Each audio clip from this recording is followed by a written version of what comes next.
what you're going to want to do is you just know where you're going to dig, so you can set your plant off to the side, and then you're going to dig a hole that's the depth of the pot that the plant comes in, but then about twice the width. And Dan has informed me that that might not be the easiest process, because his environment here is maybe more man-made than some other environments. But we've got some digging bars and picks and things like that, and we'll get through it. If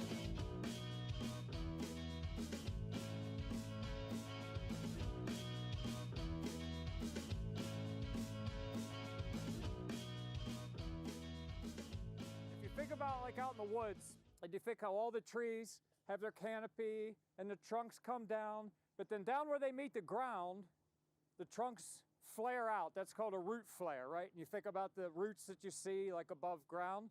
So we want to make sure that our flare is above ground. And I know the flare is like very tiny, but essentially the flare is going to be pretty much right up here at the top. So if I were to put this in here now and check, I would say that this is too low.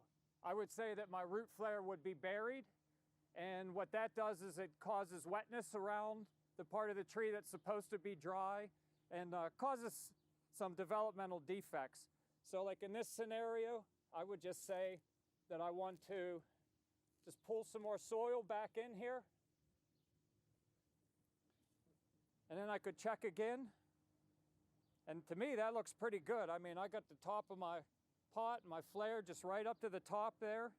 If you get a plant where the roots are wrapped around in the shape of the pot, just let me know. I can come around. I have some clippers. We could cut some of those roots and we could talk about that. I'm sure like at least one or two of them will have some kind of circling roots. But otherwise, if you want to take your plants out of the pot, I mean, I just like to kind of put my hand on the top. You could turn them upside down and just kind of ease them out. Somebody can hold the tree and somebody can pull the pot off. And then what we could do is just open up some of the roots. You can just kind of like scrunch them open like this.